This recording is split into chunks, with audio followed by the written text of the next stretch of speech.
nature in its nature is the main subject. When we say that something is without purpose, that's a put-down phrase. Say, well, it's no future in it. What's the use? No, we say, what's the use?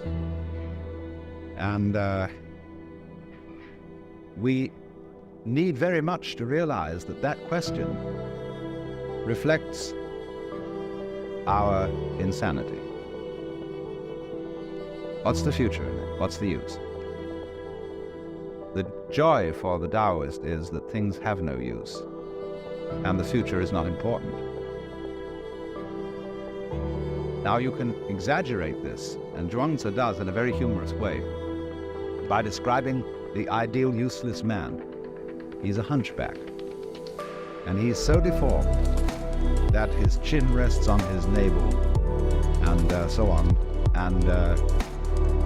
But he says now this man is very admirable. He's found the secret of life because when the social service workers come around, he's the first to get a free handout. And when the military officers come around to conscript people for the army, he's the first to be rejected. Therefore, he lives long. And he also describes the case of some travelers came across an enormous tree. Fantastic thing. And they said, never did anyone see such a tree. So they went up and looked at it, and first they tested the leaves and found that they were rough and disagreeable and no good to eat. Then they looked at the branches and found that they were all twisted and absolutely no good for using as sticks. Then they examined the wood and found it was full of pith and absolutely useless for a carpenter. So nobody had disturbed this tree. It was not used for cutting down or any purpose whatsoever. And so it grew to an enormous size and was of great age. Now, Zhuangzi is here pulling our legs. He is not exactly asking us to take all that literally, but this is his way of doing things. Then also he describes the behavior of the high form of man. And he says, the man of character, that is, in this case, the word de we were discussing yesterday, the man of character lives at home without exercising his mind and performs actions without worry. The notions of right and wrong and the praise and blame of others do not disturb him. When within the four seas all people can enjoy themselves, that is happiness for him. When all people are well provided, that is peace for him. Sorrowful in countenance, he looks like a baby who has lost its mother.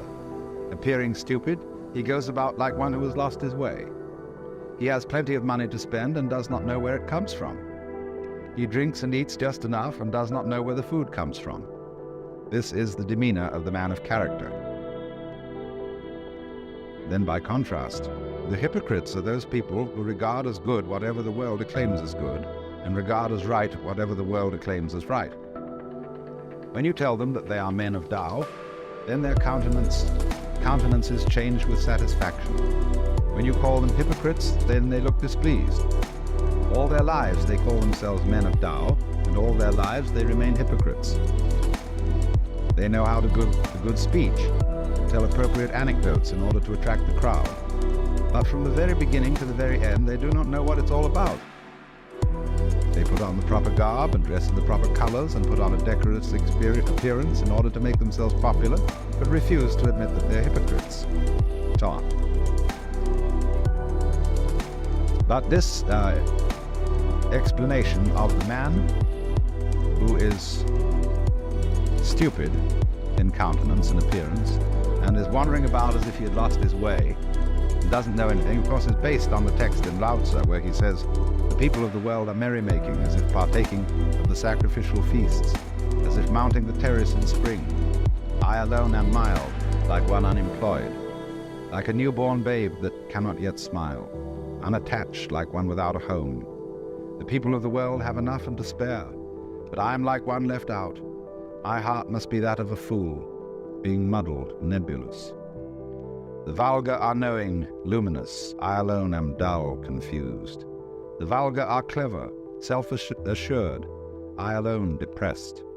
patient as the sea, adrift, seemingly aimless. The people of the world all have a purpose. I alone appear stubborn and uncouth.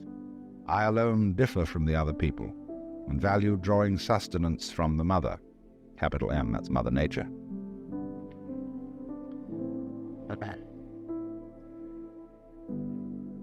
So,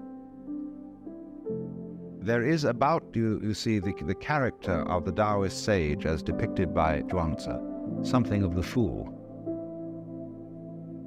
Because the fool is the person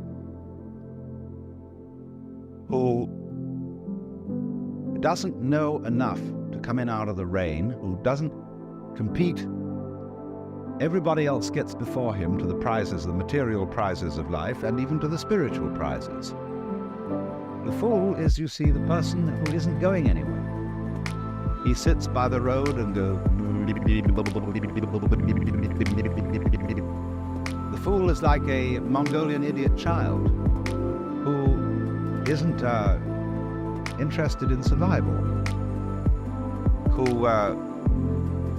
will take a plate of food and run his finger around in it and make a wonderful slosh with the stew, and then watch it drip from the tip of his finger. He won't eat for quite a while, and then he'll play with it in all sorts of ways. Then his attention will be distracted by something else, and he'll chase after that, you see. But so long as you don't cross him, this is the case of the Mongolian idiot, he remains the most wonderfully friendly, swinging kind of a cat. But he has no ambition. He doesn't fight for himself. And nobody can ever get him to. So the fool has always been used as a kind of analog of the sage. There's a Hindu verse which says, sometimes naked, sometimes mad, now as a scholar, now as a fool, thus they appear on earth, the free men. And if you read the biographies of the early life of Sri Ramakrishna or Sri Ramana Maharshi, they are absolutely wild. Now, not all of this, you see, again, just as in reading Zhuangzi, you mustn't take it too literally. These things are said by way of a kind of overstress to correct another kind of overstress in the opposite direction. When a Japanese scholar many years ago explained the teaching of Buddhism to me, he said something I had never heard anybody else say. That the Buddha taught, for example, that life is suffering in order to correct the wrong view that it ought to be pleasure. He said that everything is impermanent in order to correct the wrong view that reality lasts forever in time. So the idea of the middle way is set up in this fashion, by going to one extreme in order to correct another. This is a very common Asian technique, and it is found especially in Zen, where teachers, when they are asked about something sacred, will always answer in terms of something secular. What is the Buddha? The tree in the garden. Then when you ask about something secular, they answer in terms of something sacred. You see? As there's a master and his student working in the field, and they are using a knife to prune, and the student suddenly says to the master, give me the knife. And he gives it to him point first. And so he says, but please let me have the other end. The teacher says, what would you do with the other end? You see, the question immediately turns into a kind of a metaphysical thing.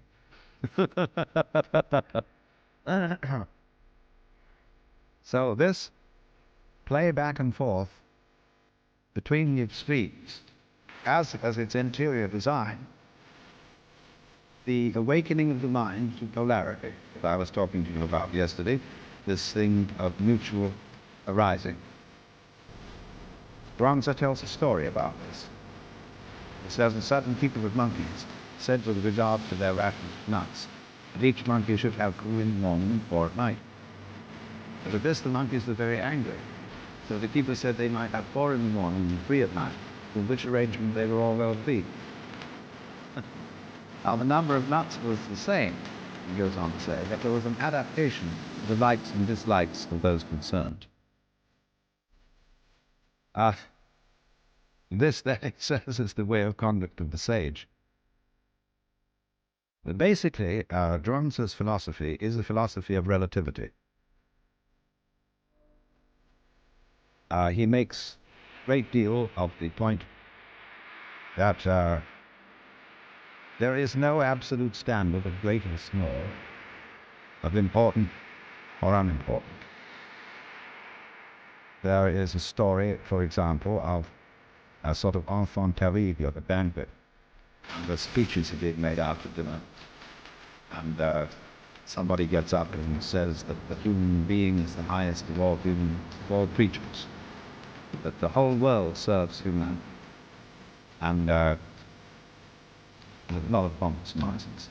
The small boy gets up and says, since tigers feed on human beings, it's quite obvious, therefore, that human beings exist in the service of tigers.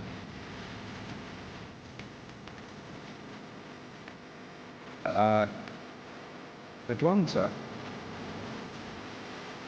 you must get the point of view that small things are as big as big things can be, and big things are as small things can be.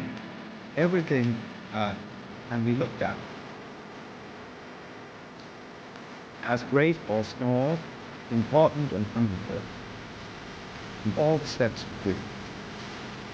Because his conception of the world is essentially cyclic. In his idea of the circle, Taoist and Zen teachers have a whole method of teaching by circles and drawing circles. The center of a circle is any point on the circumference. You can begin anywhere. There's a koan in Zen Buddhism which asks the question, Indra built the seamless tower. Where did he start? Now, a seamless tower is like a sleeve with no seam on it. It's a continuous cylinder of cloth. So the continuous cylindrical tower is the seamless tower. Where do you start? So in the same way, where does the circle start? The circle of life, the cycle of life, the interdependence of the bees and the flowers, the interdependence of long and short, you see, it's all circular. And so there is nowhere and there is everywhere that it can begin. In the same way, when he discusses the organs of the body, he makes a catalogue of all these organs and says, now, which do you prefer?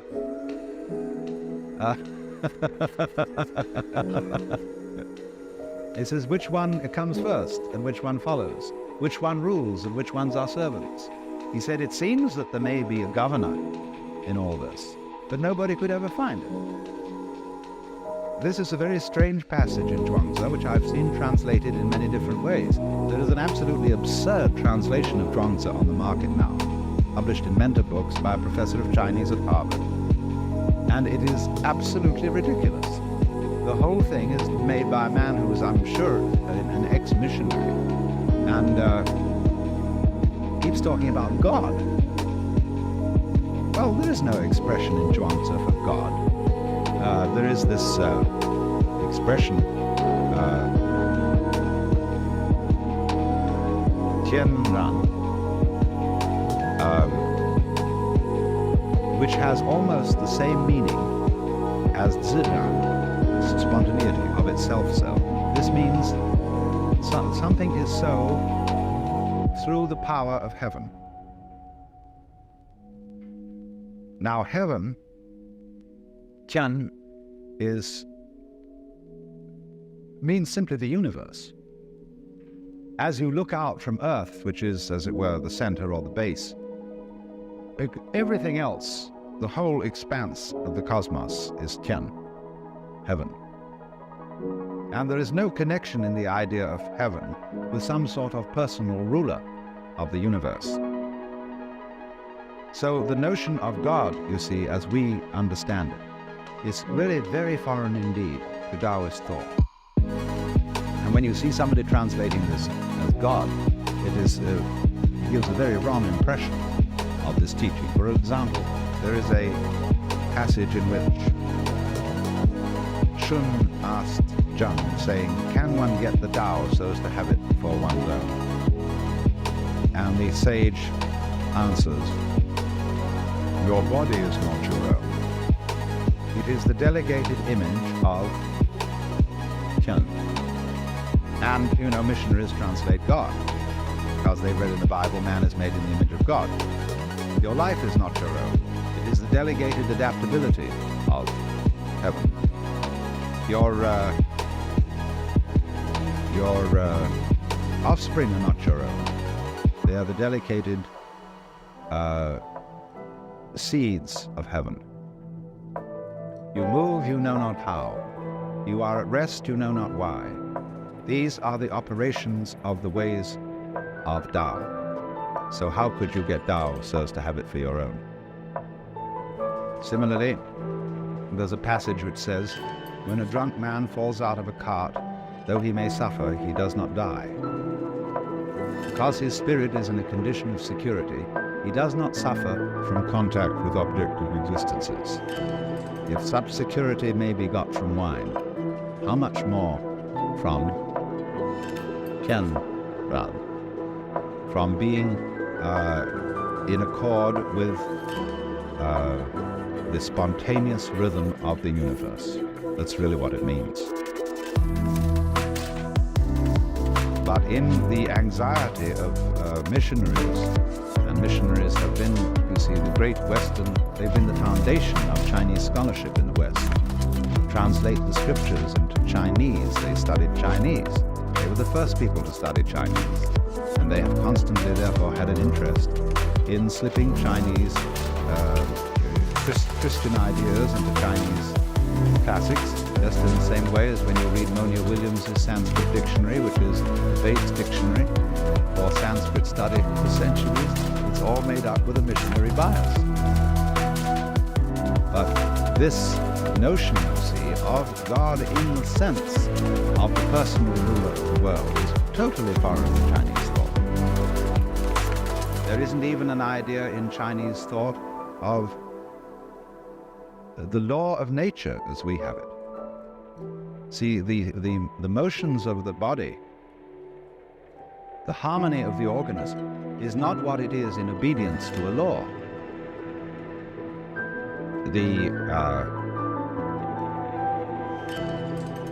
The Chinese do have an idea of law. This is the word zi.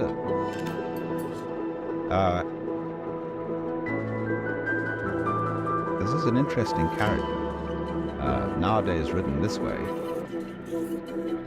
but originally written like this. This is a drawing of a sacrificial iron cauldron with a knife inside. And it comes from a time when the laws were inscribed on the sacrificial cauldrons, so that when people came to offer their sacrifices, they would read the laws.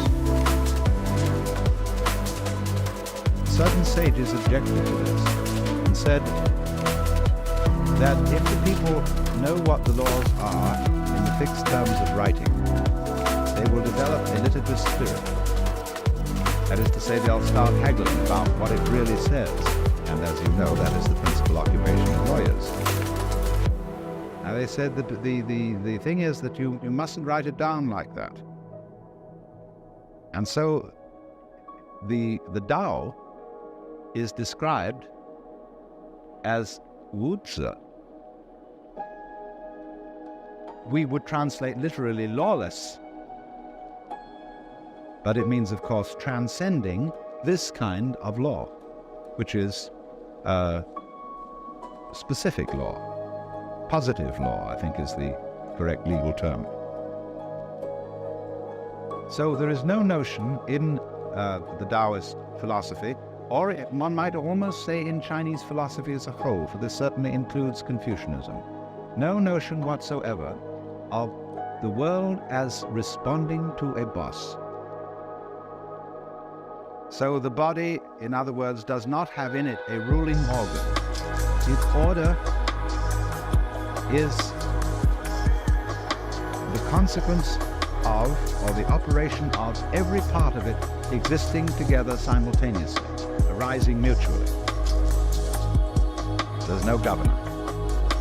Now, the difficulty, you see, in Chuang-Tzu's philosophy, the difficulty with human beings is they begin to think in terms of governing and ruling. And they set out to dominate themselves and their surroundings. And invariably this leads to a mess. He tells the story of an ancient man by the name of Polo. Polo was a great horse trainer. This is where we get the word polo from. But he said Polo absolutely ruined the nature of horses. Horses were nice, charming creatures like Dean Swift's Houyhnhnms before Polo interfered and ruined their nature.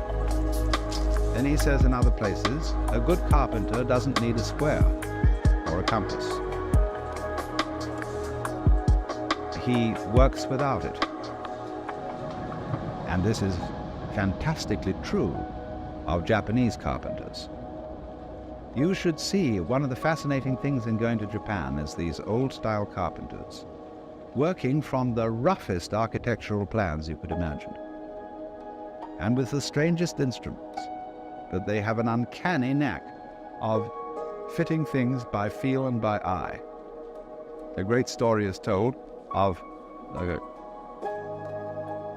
ceremonial raising of the ridgepole of a new temple.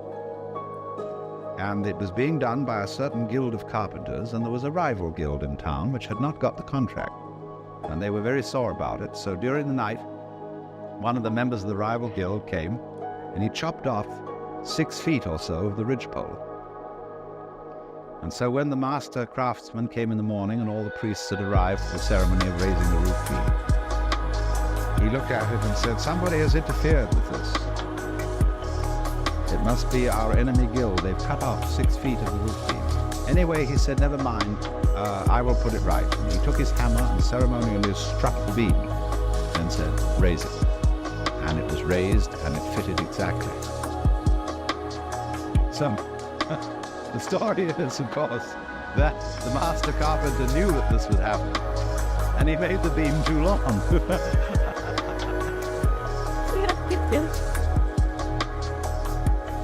Those sort of stories are always associated with the art of carpentry.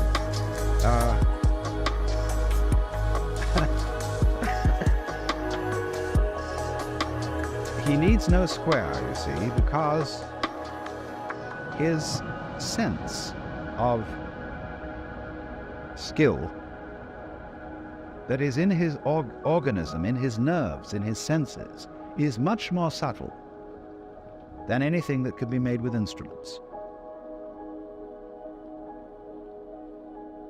There are all kinds of stories about the artists of the Far East excelling in this kind of thing, of knowing with tremendous precision exactly where something should go. So a master is decorating a ceremonial tea room, and he's with his student, and the student wants to know where to put a hook for hanging a bamboo vase for flowers on the wall. And the master says there, and the student makes a little mark. Somewhat later, the student rubs out the mark, gets rid of it. But he remembers by a tiny little secret prick in the cloth where it should go. And then he says to the teacher, excuse me, sir, but I forgot where you said that thing should go. And the teacher says, it was there, and he puts his finger exactly on the same spot, you see. That's the sort of thing that is admired, without the slightest calculation, you see. Now, he goes on and says, Zhuangzi explains at length that music has been ruined by the 5 notes. He says the 5 notes will make a man deaf, and the 5 colors will make a man blind. Now, what does this mean? It's, the thing is that if you think there are only 5 notes, you can't hear. If you think there are only 5 colors, you can't see. The moment you say this is a problem we have in music, that we've got a notation, which is our chromatic scale. And the stave, the way we can write music, is limited to that possibility. But there are all kinds of subtleties between every one of our notes. Same way in writing our rhythm. We have to go in steps from whole note, half note, quarter note, eighth note, 16th note, and so on. And we can increase the value of each by 1/2 by dotting it. But that's the limit of our rhythmic expression. Whereas in all Oriental music, you have an infinite continuum, both of tone and of rhythm. They make the most extraordinarily complicated rhythms. And the way you learn music is not from notation, not from measures, but from the living body of your teacher, demonstrating the ways of playing instruments. So you follow the teacher, the man, instead of what it says in a book.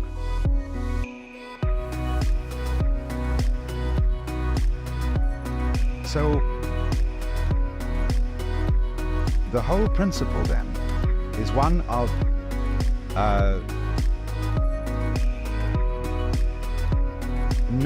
of success in life through not pushing it around, through not trying to govern it. He tells a story, as a matter of fact, Chuang-Tzu has a very funny trick. A lot of his wisdom he puts into the mouth of Confucius. And he said that Confucius was one day doing this, and he ran into Lao Tzu, and they had an argument, and Lao Tzu won. But then the next time he talks about Confucius teaching Lao Tzu's doctrines. This to the immense confusion of everybody. But it said one day Confucius was standing by a river where there was a tremendous cataract plunging down. And he suddenly saw an old man coming out of the forest who fell into the river and suddenly disappeared into the cataract. And he said, "Oh dear, too bad, probably some old fellow tired of life who wanted to put an end to it all." The next moment, way downstream, the old man gets out of the water and starts bouncing along. And Confucius is amazed, and he sends one of his disciples to catch this fellow before he disappears. He said, "Sir, I was thinking that you were going to commit suicide, and I suddenly find that you came out of that cataract alive. Do you have some special method by which you do this?" "No, I have no special method," said the old man. "I just go in with the whirl and come out with the swirl. Because I don't resist the water, I entirely identify myself with water." So you see, here he is, utterly relaxed, just rolling around in the torrent and not resisting in any way. And so he is preserved. He goes with the stream, rolls with the punch, or whatever you want to call it. Again, of course, there is exaggeration in a story of this kind. Just as there's exaggeration in the story of the hunchback and the tree and so on. Because true wu wei, or letting go, non-interference, it doesn't mean, for example, flabbiness. A lot of people, when they think they're relaxing, merely become flabby. And if that is so, the perfectly relaxed person would slowly become jello and would spread out on the floor and finally drip through into the basement.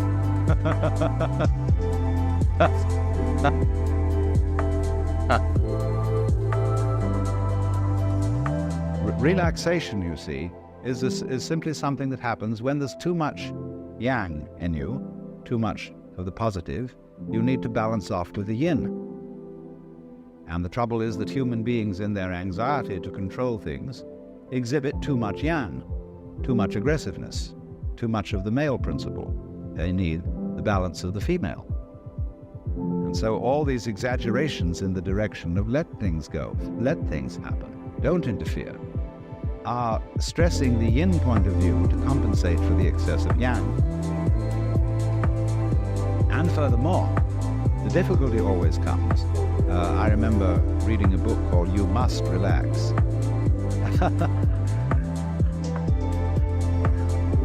The difficulty always arises when one feels I must relax, I've got to let go and let things happen. But how on earth do I do it? Even in trying to relax, I'm all tense because I'm anxious that it must happen, and maybe it won't, and how do you do it, you see? You can't achieve Wu Wei like that. What you have to understand is that you don't have to do anything. There is no method, as the old man said. That is the meaning of Wu Zi, when you call the Tao is Wu Zi, or lawless. It means there is no method in it that you can master and do it. What you have, it's all based on understanding, or what our psychologists call insight. That you have to find out that there is nothing that you do as a source and cause of action separate from everything else. When you know that there is no separate acting you, then there is no need to try to relax. The thing you have to see is that the flow of the Tao, as I said yesterday with the illustration of the people swimming in a strong stream, that the flow of the Tao goes on anyway. Just like the flow of time, for example, you can't get out of the present moment. You can think about the past and you can think about the future. But since you do that thinking now, the present is inescapable. All right, now the present moment, it does, doesn't it? It has a sense of flow. Time is going along, life is going along. Time, actually, the clock time, is simply a measure of flow, a way of going tick, tick, tick, tick, and counting the ticks. And say, well, we've lived through so many ticks. But nevertheless, the real time, as distinct from this ticking thing, is a flowing. And yet it's still. Isn't that fascinating? It moves, but you're always there. It's always now. You never get out of now. All right, now if you can feel that, see, that you can't get out of now, and you never will. See? Now, realize that what we call now is the same thing as Tao. The Tao, the course of things, the eternal now, the presence of God, anything you want to call it. See? That's now, and you can't get out of it. So there's no need to get with it, because you can't get out. See? That's beautiful. You just relax, and you're there. So that's the principle of flowing. You can make all kinds of very clever ways of postponing finding this out. It's terribly simple. But you can say, well, this is a very spiritual matter, and I'm an unevolved person, and it'll take me a great deal of time to realize this in more than an intellectual way. That's an excuse for playing your own game and not finding this out. There are all sorts of elaborate ways of doing that, and you can put it off by indulging in the most complicated systems of spiritual culture and yoga and so on and so forth. And that's all right. I have no objection to your putting it off if that's what you want to do. But actually, it's always here and now. Just as you can't get away from now, you can't get out of the Tao. That's the humor of the whole thing. And that's why Zhuangzi has his beautiful light touch.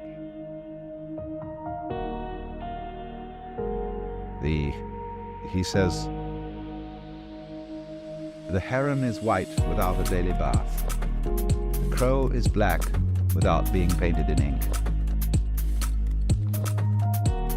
And this is the same saying, you know, as in Zen. In the spring landscape, there is nothing superior, nothing inferior. Flowering branches grow naturally, some short, some long. Or they say a long thing is the long body of Buddha, a short thing is the short body of Buddha. There are, therefore, you see, blondes and brunettes, fat people and skinny people, tall people and short people, cultured people and vulgar people. Even the Christian hymn says, the rich man in his castle, the poor man at his gate. God made them high and lowly and ordered their estate. You know, we don't sing that now because we've got too much social conscience.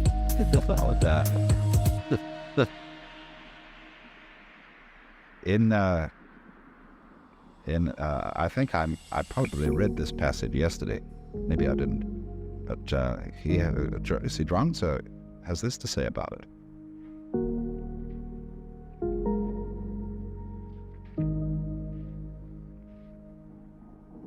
Those who say that they would have right without its correlate wrong, or good government without its correlate misrule, do not apprehend the great principles of the universe, nor the nature of all creation. One might as well talk of the existence of heaven without that of earth, or of the negative principle, yin, without the positive, yang, which is clearly impossible. Yet people keep on discussing it without stop. Such people must be either fools or knaves. Of course, one could always reply to Chillstep that there have to be fools and knaves so that we can recognize the existence of sages.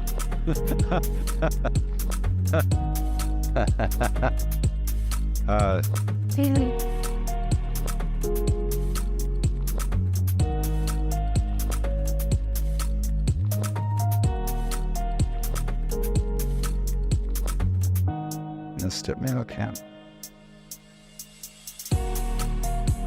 Yes, he has it in another way here. Speech is not mere blowing of breath. It is intended to say something, only what it is intended to say cannot yet be determined. Is there speech indeed, or is there not? Can we or can we not distinguish it from the chirping of young birds? How can Tao be so obscured that there should be a distinction of true and false? How can speech be so obscured that there should be a distinction of right and wrong? Where can you go and find Tao not to exist? Where can you go and find that words cannot be proved?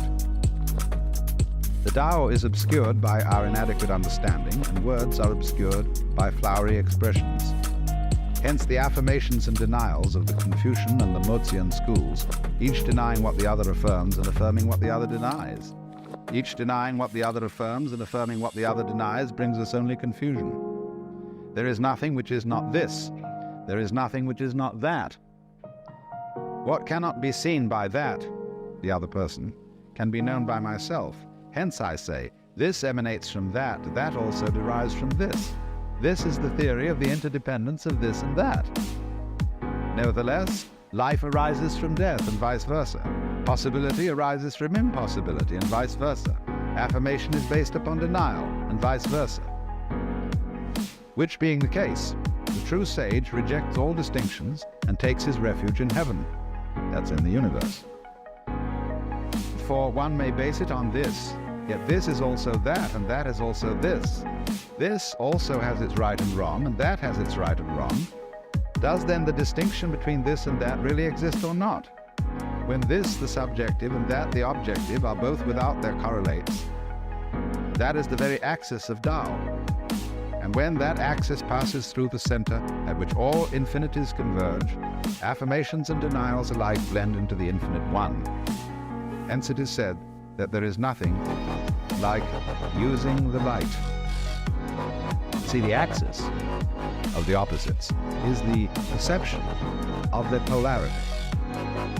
The difference between them is explicit, but the unity of them is implicit. The difference the explicit difference between two ends of a stick, but the implicit unity that they are ends of the same stick, you see? So that's the axis. The axis of Tao is the, you might call it the secret conspiracy, that it lies between all poles and all opposites, which is implicit, esoteric, or whatever you want to call it, that they're fundamentally one. So that unity, whether it's between you and the universe, or whatever polarity you want to take, is not something that has to be brought into being. If one brings it into being, one assumes that it doesn't exist. That's called in Zen putting legs on a snake, or a beard on a eunuch. There's something unnecessary, you see. So it exists, it is always there, and you can see it so vividly, and actually almost put your finger on it and sense it, if you understand that the movement of the Tao is exactly the same thing as the present moment. Now, of course, if you try to grab the present moment and get ready with your clapper and say, now, it's gone. The finer and finer you draw the hairline on the watch, you don't know exactly when now is. You eventually get to the point where you can't see it at all. See? But if you leave it alone, and you don't try to grab the moment as it flies, but it's always there. See, you don't have to mark it. You don't have to put your finger on it, because it's everything that there is. And so the present moment suddenly expands, and it contains the whole time, all past, all future, everything. You never have to hold on.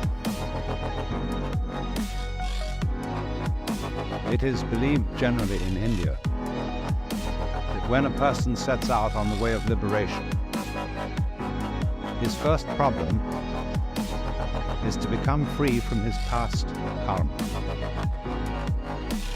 The popular theory of karma, the word that literally means action or doing in Sanskrit, so that when we say that something that happens to you is your karma, it's like saying in English it's your own doing. But in popular Indian belief, karma is a sort of built-in moral law, or a law of retribution, such that all the bad things you do and all the good things you do have consequences which you have to inherit. And so long as karmic energy remains stored up, you have to work it out. And what the sage endeavors to do is a kind of action which in Sanskrit is called nishkama karma. Nishkama means without passion or without attachment, karma, action. And so whatever action he does, he renounces the fruits of the action, so that he acts in a way that doesn't generate future karma, because future karma continues you in the wheel of becoming, samsara, the round, and keeps you being reincarnated. Now then, in that case, when the time comes that you start to get out of the chain of karma, all the creditors that you have start presenting themselves for payment.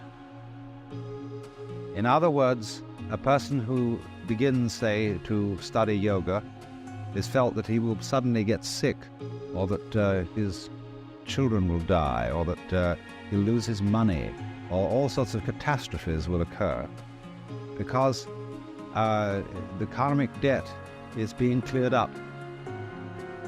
And there's in no hurry to be cleared up if you're just living along like anybody. But if you embark on the spiritual life, a certain hurry occurs. And therefore, since this is known, it's rather discouraging to start these things. The Christian way of saying the same thing is that if you plan to change your life, shall we say, to turn over a new leaf, you mustn't let the devil know, because he will oppose you with all his might if he suddenly discovers that you're going to escape from his power. So, for example, if you have a bad habit, say you drink too much, and you make a New Year's resolution that during this coming year you'll stop drinking, that's a very, very dangerous thing to do, because the devil will immediately know about it. And what will happen will be this: he will confront you with the prospect of 365 drinkless days. And that will be awful, just overwhelming. And you won't be able to make much more than 3 days on the wagon. So in that case, you compromise with the devil and say, just today I'm not going to drink, you see, but tomorrow maybe, we'll go back. Then when tomorrow comes, you say, oh, just another day, let's try out, that's all. And the next day you say, oh, one more day won't make much difference. So you only do it for the moment, and you don't let the devil know that you have a secret intention of going on day after day after day after day. But of course, there's something still better than that. And that is not to let the devil know anything. That means, of course, not to let yourself know. One of the many meanings of that saying, let not your left hand know what your right hand doeth, is just this. And that was why in Zen discipline, a great deal of it centers around acting without premeditation. As those of you know who read Herrigel's book, Zen in the Art of Archery, it was necessary to release the bowstring without first saying, now. There's a wonderful story you may also have read by a German writer, von Kleist, about a boxing match with a bear. The man can never defeat this bear because the bear always knows his plans in advance and is ready to deal with any situation. The only way to get through to the bear would be to hit the bear without having first intended to do so. That would catch him. And so this is one of the great, great problems in the spiritual life, or whatever you want to call it, is to be able to have intention and act simultaneous. By this means, you escape karma and you escape the devil. So, you might say that the Taoist is exemplary in this respect. That this is getting free from karma without making any previous announcement. Of simply, supposing we have a train and we want to unload the train of its freight cars. You can go to the back end and you can unload them one by one and shunt them into the siding. But the simplest of all ways of unloading is to uncouple between the engine and the first car, and that gets rid of the whole bunch at once. And it is in that sort of way, you see, that the Taoist gets rid of karma without challenging it. And so it has the reputation, you see, of being the easy way. There are all kinds of yogas and ways for people who want to be difficult. And one of the great gambits of a man like Gurdjieff was to make it all seem as difficult as possible, because that challenged the vanity of his students. If some teacher, some guru says, really, this isn't difficult at all, it's perfectly easy, some people will say, oh, he's not really the real thing. We want something tough and difficult, and when we see somebody starts out giving you a discipline that's very, very weird and rigid, people think, now there is the thing. That man means business. See? And so they flatter themselves by going to such a guy that they are serious students, whereas the other people are only dabblers and so on. all right, if you have to do it that way, that's the way you have to do it. But the Taoist is the kind of person who shows you the shortcut and shows you how to do it by intelligence rather than effort, because that's what it is. In so many athletic and artistic skills, you will find a teacher who teaches you how to do it without forcing it. I once studied the piano. I'm absolutely no good at it now because I don't practice. I'm involved in other things. But I had an absolutely superb teacher for a while. He was a very, very great musicologist. You know, there was nothing sloppy about his standards. They were the highest perfection. But when I first went to him, he said, let me see what you can do. So I played him a Scarlatti Sonata. He said, yeah, but the trouble with you is you're trying too hard. You're hitting the piano, and you should never hit a piano. He said, actually, all you've got to do in order to play a piano is to drop your hands on it. And you need to have relaxed arms. So he made me practice for a while. He felt my muscles to see whether I relaxed or not. And he said, no, just drop your hand on the piano. I don't care what notes you hit, but just drop your hand. Let it fall.